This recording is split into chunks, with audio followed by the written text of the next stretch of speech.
Battle Through the Heavens Prequel, The Legend of Yolo. Chapter 3, Mengemis untuk Pengobatan. Bagian 2. Tinju kecil mungilnya mengepal erat. Hanya beberapa saat berlalu sebelum penjaga gerbang dengan marah berlari keluar dengan tinjunya terangkat. Cepat pergi. Tuan muda ketiga mengatakan. Dia tidak mengenal Anda dan bahkan memberi saya omelan. Pergi. Penjaga gerbang dengan marah membanting pintu di belakang Yao Qing. Dan bahkan saat itu dia tidak puas. Pergi ke pintu samping, dia juga membanting pintu itu juga menutup pintu dan mengusir. Apa yang tidak dilihat penjaga gerbang adalah Yao Qing menggigit bibirnya saat dia pergi ke rumah garis keturunan utama kedua. Tidak di sini, rumah kedua. Meskipun mereka sangat sopan, dan penjaga gerbang bahkan mengundang duo, ibu dan anak untuk datang dan menawarkan teh. Tetapi begitu dia mendengar mereka datang untuk mengemis obat, dia mulai berhenti dan mundur. Hehe, keluarga, tidak ada orang yang hadir yang dapat menjumpai Anda. Saya hanya pembantu rumah tangga Kai. Saya tidak bisa membantu Anda sebanyak yang saya inginkan. Saya akan mengantar Anda keluar. Pada saat ini, hati Yao Qing sudah panik dan dia langsung berlutut. Dia tidak dapat mengatakan apa-apa, tetapi dia menggunakan air matanya untuk meminta bantuan. Dari ketika dia masih kecil sampai sekarang, dia hanya pernah berlutut untuk ayah dan ibunya, dan untuk persembahan klan. Pada saat ini, hati Yao Qing sudah panik dan dia langsung berlutut. Dia tidak dapat mengatakan apa-apa, tetapi dia menggunakan air matanya untuk meminta bantuan. Jangan seperti ini, saya tidak tahan melihatnya. Penjaga gerbang menghela nafas, namun dia tetap tidak tergerak. Lagi-lagi dia mengucapkan, aku tidak bisa membantumu seperti yang aku inginkan, dan dengan sopan menendang ibu dan putranya keluar. Angin dingin menyelimuti dedaunan di pohon ketika bertiup. Itu benar-benar kemunafikan dunia adalah sesuatu yang tidak bisa dilampaui oleh hal lain.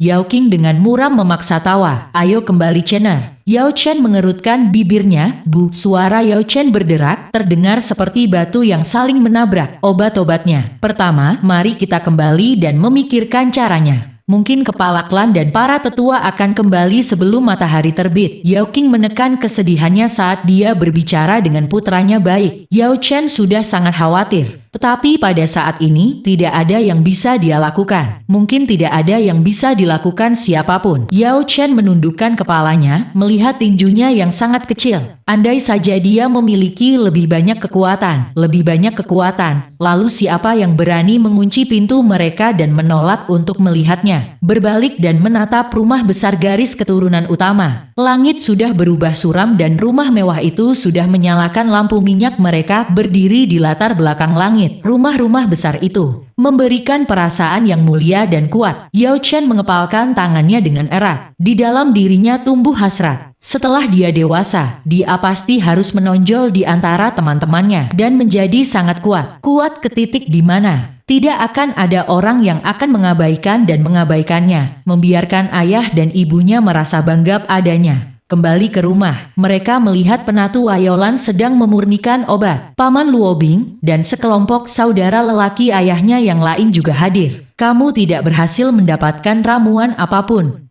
Yaolan menyelesaikan penyulingannya, dan 5 pil terbang keluar dari kuali obat, mendarat ke botol porselen di tangannya. Berbalik, dia memberitahu Yao Qing, 5 pil obat ini, mereka bisa membiarkannya bertahan sampai matahari terbit. Saat ini, Anda tidak perlu memberinya 1, tetapi dalam 2 jam dan setiap 2 jam sejak itu beri 1 pil. Saya sudah mengirim kurir elang. Jika keberuntungan kita bagus, mungkin saja kepala klan dan mereka akan.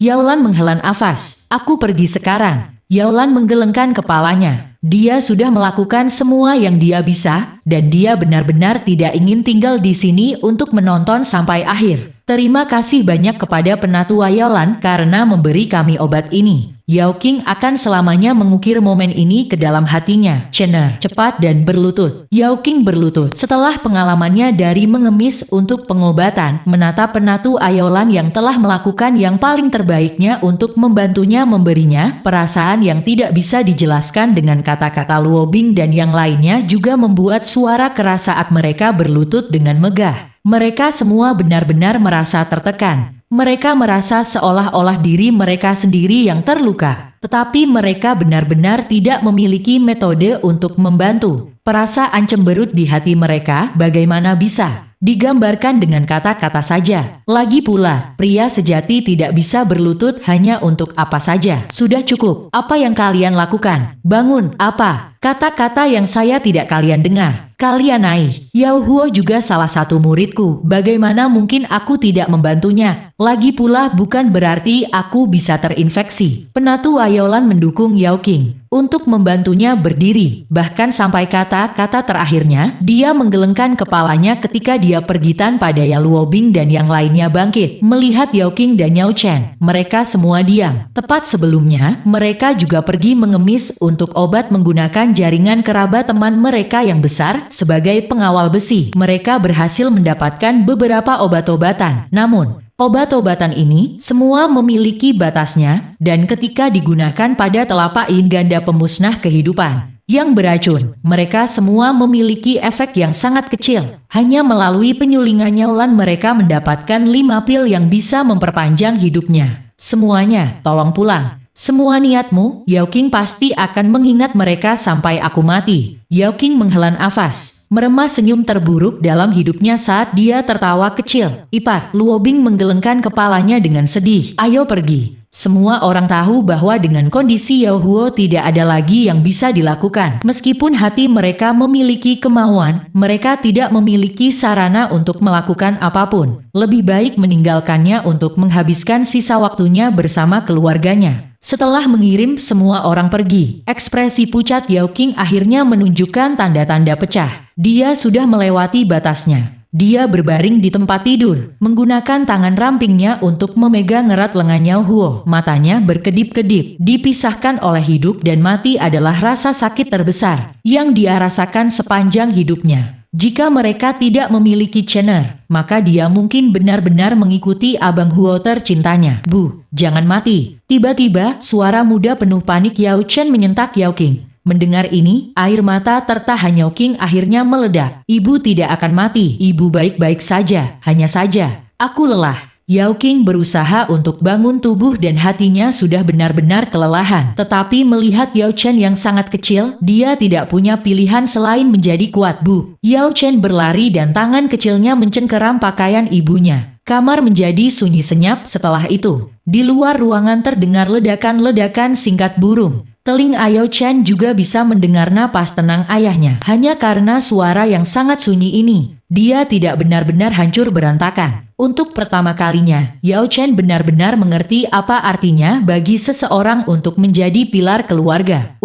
Tiba-tiba terdengar suara batuk ayah Yao Chen tiba-tiba mengangkat kepalanya. Tenggorokan Yao King tersangkut oleh emosi dan dia bahkan tidak mampu membentuk setengah kata. Namun dia mengambil pil yang Penatu Ayolan murnikan, dan dengan lembut meletakkannya di mulut Yao Huo. Setelah Yao Huo menelannya, dia berkata, pil memperpanjang hidup. Iya. Pandangan Yao King menjadi buram sekali lagi. Mendengar suara suaminya, air mata besar mulai turun dengan hangat sekali lagi. Ia menangis hebat. Chener, apakah ibumu menangis lagi? Saya tidak bisa melihat dengan jelas. Bu, aku tidak menangis. Kamu sudah berjanji kepadaku bahwa sepanjang hidupku, kamu tidak akan pernah membuatku menangis. Jadi jelas saya tidak menangis. Tidak apa-apa. Aku baik-baik saja. Chener, apa kamu berlatih teknikmu hari ini? Aku pergi. Jangan kembali sampai Anda menyelesaikan 10 pengulangan penuh. Yao King menggosok kepala Yao Chen. Dia tahu suaminya memiliki kata-kata yang ingin dia katakan padanya berdua saja. Yao Chen tidak benar-benar mengerti, tetapi dia masih mengangguk ketika dia melakukan apa yang mereka perintahkan untuk dia lakukan dan berjalan menuju halaman rumah. Yao Chen memandang ke langit dari tengah halaman, melihat bintang-bintang, bulan, dan merasakan angin dingin. Tubuhnya bergetar. Ketika perasaan hatinya tiba-tiba mulai terasa sakit, matanya yang awalnya kering, yang dia pikir tidak memiliki air mata lagi, mulai mengalir. Menghapus air mata terakhirnya, Yao Chen berkata pada dirinya sendiri, bahwa hari ini dia akan mengeluarkan semua air mata seumur hidupnya. Mulai hari ini dan seterusnya, ibunya tidak harus bersedih lagi, memaksa dirinya untuk tenang dan fokus. Douki tubuhnya bergerak cepat. Doukinya memutar siklus demi siklus ke seluruh tubuhnya. Baru setelah setengah siklus selesai, dia mendengar suara pintu menutup dan langkah kaki datang. Memutar kepalanya, dia melihat ibunya mendukung ayahnya ketika mereka berjalan keluar dari dalam. Yao Qing memberi isyarat dengan tangannya. "Chener, kemarilah ayah ibu." Yao Huo mengulurkan tangannya, dengan lembut melingkarkan lengannya di bahu Yao Chen. Dia berkata, "Temani ayah ke monumen klan untuk melihatnya. Kita semua pergi bersama-sama ya." "Baik." Yao Qing berbalik, membawa Yao Huo di punggungnya. Mereka mengambil langkah demi langkah menuju puncak gunung.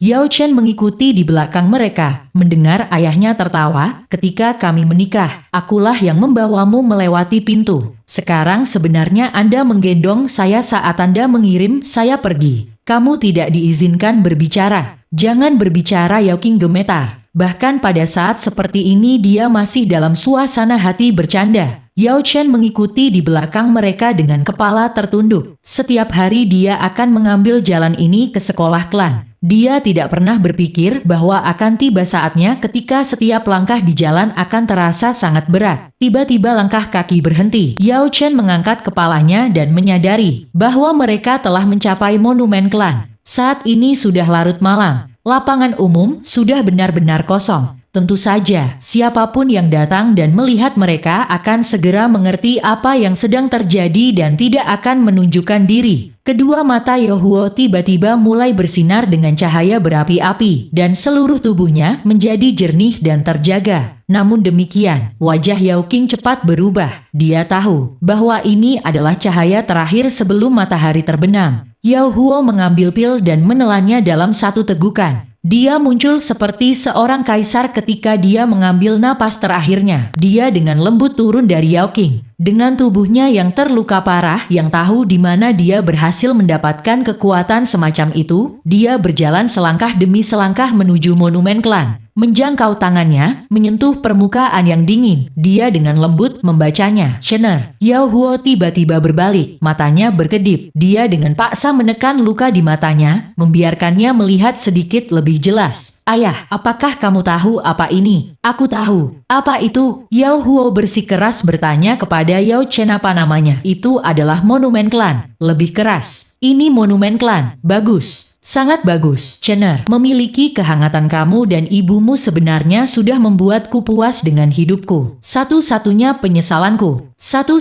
penyesalanku adalah bahwa saya tidak memiliki kesempatan untuk mengukir nama saya sendiri di permukaan ini. Jika seseorang adalah pahlawan saat dia hidup, maka ketika dia mati dia akan menjadi legenda yang orang akan ingat. Chener, harapan ayahmu ini harus diberikan ke tanganmu. Pada masa itu, kakek buyutmu di tempat ini juga harus memberikan harapan ini kepada ayahku, yang tidak memiliki kesempatan untuk mencapainya. Suara Yao Huo menjadi lebih lemah dan lebih lemah. Tiba-tiba, kakinya gemetar dan dia jatuh ke tanah. Duduk di sana, kembali ke monumen klan. Cahaya hidup di mata dengan cepat memudar. Ketika telapak racunin ganda melonjak untuk menggantikannya. "Ayah!" Yao Chen melemparkan dirinya ke arahnya, memegangi ayahnya. Hati mudanya tiba-tiba mengerti saat-saat terakhir ayahnya telah tiba. "Saya lelah, biarkan aku istirahat sebentar." Tangan kasar Yao Huo ringan merasakan wajah Yao Chen saat kedua matanya tertutup rapat. Tiba-tiba, sepertinya dia telah memikirkan sesuatu. Mulutnya sedikit terbuka. Yao Chen dengan cepat mendekatkan telinganya. Dia berhasil menangkap suara lembut ayahnya. "Chener, hari ini ibumu tidak bermaksud memukulmu. Kelak kau harus mendengarkan kata ibumu." "Dengarkan." Suaranya terus memudar saat dia berbicara. Yao Chen mengangguk seperti hidupnya tergantung padanya. Aku akan. Cahaya pagi tumpah ke langit, matahari telah terbit. Ayahnya tidak lagi bergerak, dan Yao Chen tidak bisa mendengar suara napasnya. Sebuah benjolan darah mendorong keluar dari tenggorokannya. Mata Yao Chen gelap. Emosi sedih memuncak hebat dan energi. Tubuhnya meledak, nadinya meledak. Energi yang awalnya macet tiba-tiba mulai menggila. Bintang 7, bintang 8, bintang 9. Wajah Yao Qing tiba-tiba berubah. "Chener." "Tidak." Dia bergegas maju, menekan satu telapak tangan ke tubuhnya. Douki, penyegelan bergegas ke tubuh Yao Chen. Dalam masalah semacam ini, dia bahkan tidak punya waktu untuk berduka. Terobosan liar Yao Chen saat ini. Jelas bukan hal yang baik. Itu seperti energi iblis yang menembus tubuh untuk saat ini. Terobosan akan membawa Anda ke tingkat yang lebih tinggi, tetapi itu akan membebani potensi masa depan Anda. Karena hancurnya meridian seluruh tubuh, yang tak bisa menahan ledakan ki. Berkat tidak pernah datang berpasangan, tetapi bencana itu tidak pernah datang sendiri. Waktu akan selalu menjadi obat terbaik.